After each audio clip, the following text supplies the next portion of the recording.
It is the summer of 1971 and several college students are being arrested at their homes by Palo Alto, California police and charged with armed robbery and burglary, penal codes 211 and 459.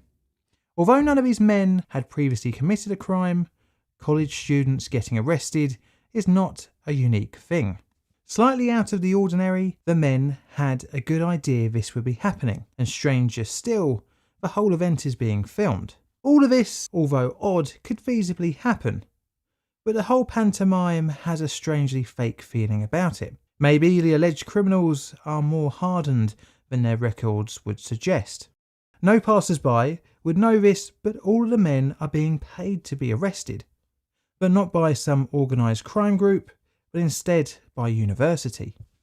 What is actually happening is the beginning of one of the most controversial and well-known psychological studies. The experiment's orchestrator would have to end the study short, as the participants would take things beyond what he expected. Today we're looking at the Stanford prison experiment, and I'm going to give my rating for this one at the end of the video. Let's see what you think.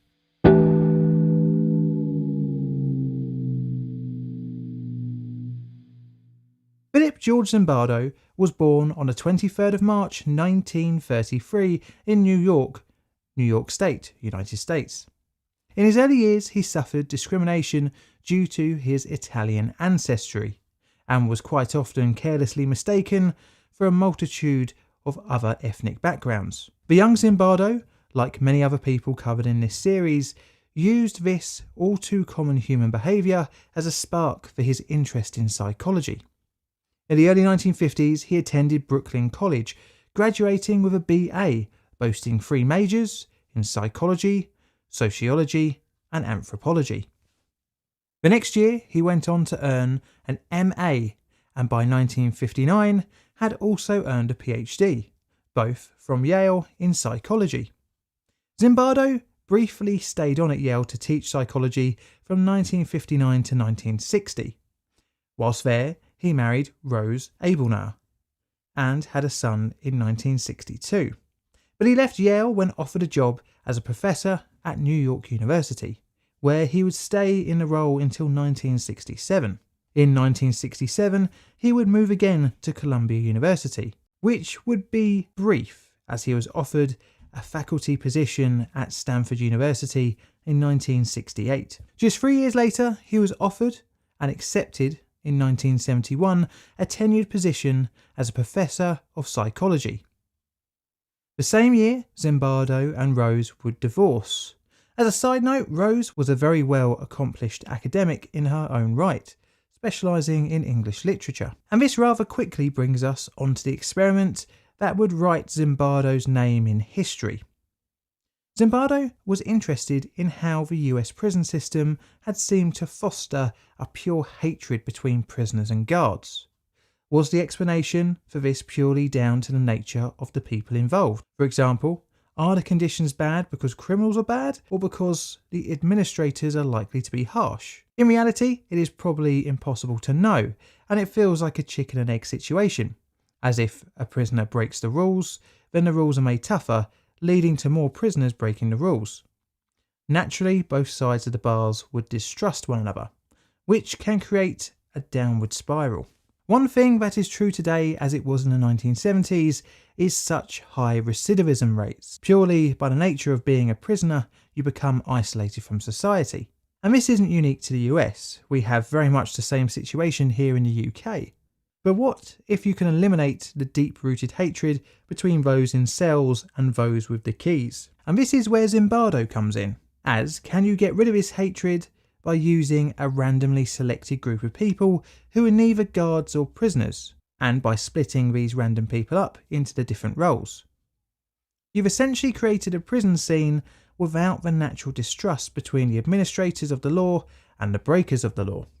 Zimbardo managed to secure financing for the experiment from the US Office of the Navy. The Navy wanted to understand antisocial behaviour and by extension wanted to investigate conflict between military guards and prisoners. His experiment would involve university students playing the roles of guards and prisoners for a princely sum of $15 per day. Zimbardo would be the research team leader and would in 1997, in a Stanford University News interview, say, "I wondered, along with my research associates, Craig, Curtis and Carlo, what would happen if we aggregated all of these processes, making some subjects feel de-invigilated, others dehumanized within the anonymous environment in the same experimental setting, and where we could carefully document the process over time." To find his subjects, Zimbardo put out this advert in the Help Wanted section of the Palo Alto Times. Male college students needed for a psychological study of prison life. $15 per day for 1 to 2 weeks, beginning August 14th. For further information and applications, come to room 248, Jordan Hall, Stanford University. 75 men would answer the ad, and after interviews and suitability screening, which set out to exclude anyone with a criminal record, mental health condition, or any other medical issues, 24 from the initial 75 would be selected. The group was predominantly white and middle class and had no apparent health, aggression, or legal issues in their life. In order to try and keep the results scientific, each participant was randomly given one of 2 roles, prisoner or guard. In total, 9 were in each group, with 3 substitutes. The group labelled as prisoners were told that they would not experience physical abuse, but would lose their civil liberties for between 1 and 2 weeks. Little else was given to them in terms of what would be expected of them, only that they would be contacted by telephone to be at their residence on a given Sunday for the experiment to begin. The guards had a little more guidance before the experiment, as they would be issued uniforms and equipment on the day before the commencement of the study. The equipment given to them consisted of a generic law enforcement inspired uniform, mirrored glasses to prevent the prisoners from making eye contact, as well as wooden batons. On the orientation day, the guards were introduced to Zimbardo, who would be acting as the superintendent, and an undergraduate research assistant who would play the role of the warden. They were told that their assigned task was to maintain a reasonable degree of order, to allow the prison to function properly, but weren't told how they could achieve this. They were told to be prepared for any unexpected incident, such as escape attempts, and they would have to write a daily shift report on guard and prisoner activities, as well as critical incident reports on any out of the ordinary event. During this time, they were told they would be responsible for the administration of meals, work, and recreational activities of the prisoners. The guards believed that the experiment was solely to see how the prisoners would act, but actually Zimbardo's team were equally interested in their approach to the prison experience, and as such, they were given deliberately vague instructions on their conduct. And to finally help immerse the guards further, they helped on the day before the study in completing the construction of the prison. Now the participants were chosen, somewhere had to be built for them to play out their new assigned roles. The university allowed Zimbardo's research team to use a part of the basement of the Stanford Psychological Department's Jordan Hall. The 35-foot-long area seemed perfect for the role, with little outside light and an essentially cut off from the outside world feel. There were 3 cells, which were originally office rooms, that could accommodate 3 participants in each, and measured at a whopping 6 by 9 feet, and was pretty cramped. Each man had a cot with a pillow, blanket and mattress, and that was it. No daylight, no clock, all of which were designed to make the prisoners lose track of time. The subjects would be locked up here for nearly 24 hours a day. Each cell also had an intercom wire set up so that experimenters could listen into conversations and also make public announcements. There was a closet that would be used as solitary confinement and measured in at a coffin-like 2 by 2 by 7 feet. The prison area, which was previously a corridor with offices off of it, had 2 fabricated walls, one for the entrance and another for a small observation area. The space between these walls and the prison cells was called the yard. To use the toilet, prisoners were escorted blindfolded as to further disorientate them. The guards' accommodation was completely the opposite to the prisoners, with areas to change clothes after their shifts, plenty of space to move around on downtime, and plenty of opportunities for rest and relaxation. And that brings us on to the beginning of the experiment, Sunday the 15th of August. A Palo Alto police car pulls up outside a residence. A young man is taken outside, searched, handcuffed, given their rights, and put into the back of a vehicle. Onlookers stop to see the unfolding drama, and this same scene would play out for 8 more people. The 9 men are taken to the police station where they're fingerprinted, have their details taken down, have a police file opened on them, and placed in a holding cell. Pretty much the standard for an alleged criminal, although after a short while, each of the men are blindfolded and bundled into the back of a car and driven to the Stanford mock prison. Once arriving in the prison, each prisoner was stripped, sprayed with deodorant, which was standing in for a delousing spray, and made to stand naked in the yard for some time before being given a prisoner's uniform. From there, they were photographed for a mugshot and given an identification number. After this, the prisoner was shown to their cell and locked away, and in the process being told to remain silent. When everyone was onboarded to their new home for the next 2 weeks, the warden went to introduce themselves and read each of the men the rules of the prison, which had been created by the guards the day before. The prison rules and their ID number had to be memorised and would be asked 3 times a day during roll call, once for each guard shift. The prisoners were only to be identified by their number. This was a further effort to depersonalise each inmate. Every day, the prisoners were scheduled for work time to earn their $15 per day, and were also allowed some exercise. On top of this, 2 visit periods were allowed per week. But these rules would be modified and degrade over the course of the study. Data during the study would be collected by Zimbardo's team in a number of ways: filming the whole study, audio recordings from hidden microphones, rating scales taken of both guards and prisoners, and before the whole experiment, all participants undertook a series of paper and pencil personality tests. Back to the first day. After their interaction with the warden and tasked with memorising the rules, the prisoners were left in their cells to settle in for the night. But that night would not be a quiet one when the first count was to be undertaken. At 2:30 a.m, the prisoners were rudely awakened by the guards. Needless to say, this didn't go down well. The prisoners were at this point still trying to assert their independence, and thus didn't take the count too seriously.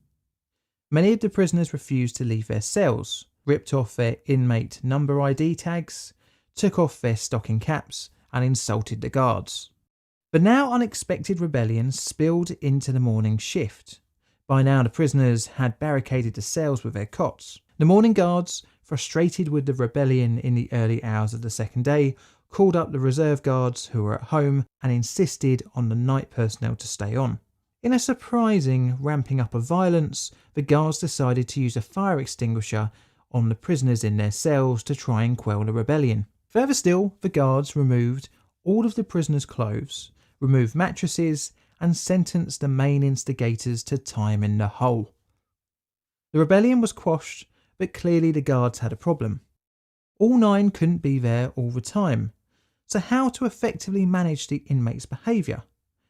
And one person suggested psychological methods. On the Monday night, in less than 36 hours after the experiment had begun, Zimbardo was forced to release one of the prisoners due to them showing signs of a mental breakdown. Before the release, the prisoner was treated with skepticism and was offered a place as an informant in exchange of improved conditions. But he refused and was thus released. One of the 3 cells was to be used as a privileged cell. The 3 prisoners least involved in the rebellion were also given special treatment. They got their uniforms and their beds back and were allowed to wash and brush their teeth, but the other prisoners were not. On top of this, they were also allowed to eat special food in front of the others. All of this was intended to break the solidarity of the prisoners. After half a day of this, The 3 privileged prisoners were returned to the remaining inmate population. This also sowed doubt amongst the other prisoners as to whether the privileged 3 were actually informers. The prisoners were not allowed to use the toilet after lights out, and instead were provided a bucket to relieve themselves. On day 3, the Tuesday, a visit was allowed from friends and family. In order to reduce the risk of complaints from the outside world, the prisoners were cleaned, shaved and fed. Furthermore, their cells were also thoroughly cleaned. To immerse the families in the experiment, they had to register, were made to wait half an hour, and were told only 2 visitors were allowed to see each prisoner. The total visiting time was also cut to only 10 minutes and was undertaken under surveillance of a guard. Before any family members could enter the visiting area, they had to discuss their son's case with the warden. Many of the prisoners complained about the rules, but were seeming to comply. Interestingly, the family members, rather than straight up complaining at their loved one's tired and dishevelled look, actually looked to improve the situation by appealing to the superintendent.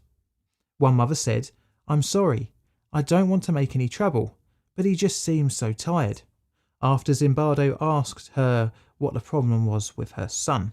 After visiting hours, a rumour had started to spread that prisoner 8612, the one that was released on the Monday, was actually only pretending that he was suffering in the prison, and that he was planning to return to do a mass breakout. Zimbardo's team, bizarrely now fully invested in the prison themselves, decided to place a new prisoner in the cell that 8612 had occupied. And this person was actually an informer. The study lead then went to Palo Alto Police Department and asked if he could have all the prisoners transferred to their jail. This request was refused due to insurance issues. Even more strangely, Zimbardo then decided to dismantle the jail immediately after the visitation, call in reinforcement guards, take all of the prisoners, place a bag over their heads and escort them in an elevator to a 5th floor storage room to be hidden away from any breakout attempt. Zimbardo was then to wait in the location of the now closed prison to confront any would-be liberator, to inform them that everyone had been sent home and that the experiment was over, only then to resume after the coast was clear. The prison break never materialised, and the rumour turned out to be just that, a rumour. Once the prison was restarted, the guards continued to act sadistically to the prisoners, by again refusing access to the toilet and forcing the men to do push-ups for hours on end. Another interesting thing the guards were doing was increasing the time it would take to do a count, from just 10 minutes on the first day to several hours. On day 4, Wednesday the 18th, Zimbardo invited a Catholic priest to the prison to assess the situation. The invited clergy member had previously been a chaplain at a Washington DC corrections facility. He interviewed each of the prisoners individually. Interestingly, half of the prisoners he spoke to introduced themselves by giving their numbers rather than their name. The priest asked each man, "What are you doing to get out of here?" When confronted with confusion from the inmates, the priest replied, if they didn't help themselves, nobody else would. That they were college students. They were bright enough to realise that they were in prison, and that the only way to get out of prison was with a lawyer. Prisoner 819 was the only one to refuse to speak to the chaplain, instead insisting for a doctor. Eventually he was convinced to come out and talk to the priest and the superintendent so that he could be diagnosed with what his problem was and what kind of medical practitioner he needed. 819 was escorted to a side room, given food and had his leg chains removed. Upon his removal, the prison guards made the remaining inmates chant, 819 is a bad prisoner. This sent 819 into a hysterical fit of crying. When Zimbardo said it was time to leave the experiment, the prisoner replied, "No, I can't leave." 819 didn't want to leave, but instead wanted to go back in to prove that he was not bad. Shocked, Zimbardo broke character of the superintendent and reassured that the whole thing was an experiment. The guards had now started using bags over the prisoners' heads as a routine form of punishment. After 819's departure, he was replaced by prisoner number 416, one of the study standbys. The fifth day marked another part of prison life, a parole hearing. The prisoners were chained together and ushered into the parole board meeting, with bags over their heads so that they could not see or talk. The parole board were formed of people none of the prisoners had seen before, and each man was asked a question: would you forfeit the money you have earned so far to be paroled? Unsurprisingly, every inmate said yes. The head of the board was Carlo Prescott, the experiment's consultant and ex-convict. Even he had embraced his new assigned role. At the end of the parole board meeting, each person was told to go back to their cell and the board would consider their request. Every one of them did so calmly that it was clear that their sense of reality was completely warped, even giving up the money, which was the sole reason for them being there in the first place. This would have been a perfect opportunity for the subjects to quit and leave, but by now were mindlessly following any order given to them. Zimbardo had now observed the guards form into three different types: good guys, who were sympathetic to the prisoners; tough but fair guards, whose orders were always within the rules of the prison's operation; and finally the sadistic, who for any reason would punish and humiliate the inmates. By now the prisoners had become completely introverted, and all bonds had broken within the cells. One final act of rebellion manifested itself in prisoner 416, whom had been a stand-in brought in the day before. He went on hunger strike. The guards tried to make him eat, but to no avail. Interestingly, his co-inmates also turned against him, seeing this last stand as an act of troublemaking. The guards, after attempting to force-feed the inmate, even roped the other prisoners into forcing him. As part of the psychological warfare, everyone in the cells was threatened with punishment unless 416 would eat. Visits from loved ones planned for the evening was taken off the table. And this was the moment the inmates completely turned on 416, screaming at him, cursing him, telling him he had to eat, even saying they weren't going to be inconvenienced by his stupid act of defiance. 416 was bundled into solitary confinement for 3 hours, even though the agreed maximum time was just 1 hour. The head guard on shift, unluckily for 416, was the most sadistic, nicknamed John Wayne. He gave the prisoners a choice: 416 out of solitary in exchange for their blankets, or they could keep them and 416 would stay locked up all night. The prisoners opted to keep their blankets. During visiting time that evening, a number of inmates' parents requested Zimbardo contact a lawyer in order to get their son out of prison. A lawyer was called up and attended for interviews of each of the prisoners. The prison had completely devolved into the harshest guards' realm, with the good guards not challenging immoral acts and even enabling them. The evenings in the prison were worse for arbitrary punishment, when the guards thought the experimenters weren't watching. Enter Christina Maslach, a recent PhD student and early in her professional career. She visited the prison and was very well known to Zimbardo, and in fact a year later would even marry him. She was shocked to discover the horrendous conditions of the experiment and appealed to Zimbardo, stating his lack of caring oversight and the immorality of the study. Additionally, she pointed out that Zimbardo had been changed by his role of superintendent in the experiment into someone she did not like. This, in addition to the obvious signs of deterioration of the mental well-being of the prisoners, led to the beginning of the end of the Stanford prison experiment. On the 6th day, Friday the 20th of August, the study was cancelled, over a week earlier than originally intended. The final day involved debriefing of both study groups. The encounter groups, as Zimbardo called them, were undertaken first with all the guards, then with all the prisoners, including those who had been released and had been invited to come back, and finally a meeting for all the guards and prisoners and staff together. This allowed the participants time to get their feelings out in the open and to start a kind of moral reconciliation between all involved. Questionnaires, similar to the ones filled out at the start of the study, were given to each participant to be filled out and posted to Zimbardo's team. Even though the experiment ended early, the full amount for the 14 days was paid to each participant, $210, roughly $1,400 in 2021 money. Finally, all participants were invited to return to the university a week later to share their opinions and emotions. And thus the experiment was over. But what of the results?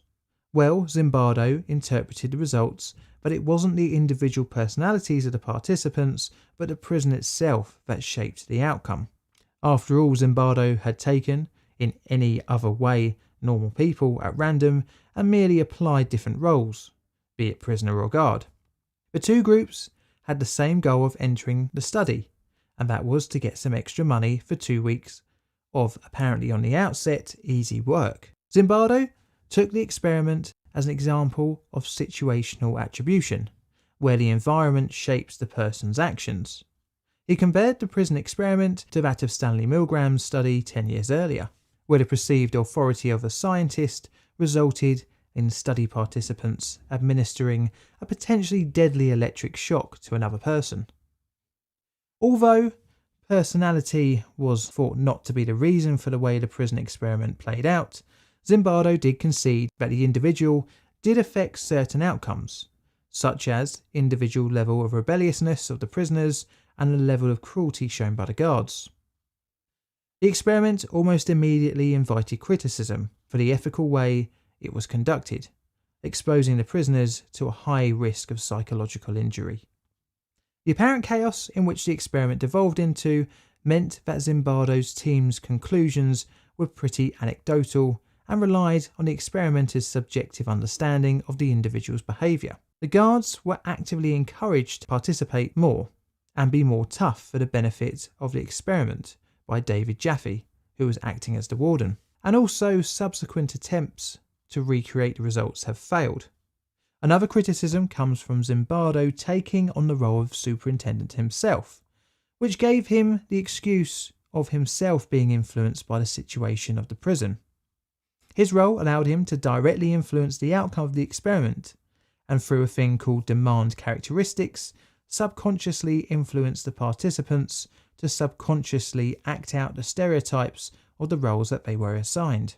Furthermore, the advert for the participants asked for volunteers for a prison experiment and thus opened Zimbardo to the criticism of selection bias on the part of the volunteers. The BBC recreated the experiment loosely in 2002 for a TV series rather blandly called The Experiment. The results of the study failed to replicate Zimbardo's conclusions when the guards did not naturally fall into the role of creating a tyrannical prison hellscape. And interestingly, the prisoners held onto their sense of independence, resulting in camaraderie within the inmates. There was even a late experiment breakout attempt. But funnily enough, this experiment was too finished early, due to the guards and prisoners wanting to start a new, much harder Stanford-style regime. Zimbardo is still alive today, and since the prison experiment has released multiple papers and books, including introductory psychology textbooks for college students and other notable works including The Lucifer Effect, The Time Paradox and The Time Cure. Reportedly, none of the subjects had any adverse effects due to the experiment, apart from the time actually spent in the Stanford County Jail. Now, where would you rate this subject on my ethical scale, 1 being all okay and 9 being pure evil? I'm going to rate this prison experiment a 6. This is mainly due to the questionable results and uncomfortable living conditions of the prisoners, even though there were no apparent long-term effects on its subjects. This is a Plainly Difficult production. All videos on the channel are Creative Commons Attribution Share Alike licensed. Plainly Difficult videos are produced by me, John, in a currently grim, wet and windy southeastern corner of London, UK. Help the channel grow by liking, commenting and subscribing, and check out my Twitter for all sorts of photos and odds and sods, as well as hints on future videos. I've got Patreon and YouTube membership as well, so check them out if you fancy supporting the channel financially. I also have a merch store, so if you fancy wearing one of my t-shirts, check it out. And all that's left to say is thank you for watching.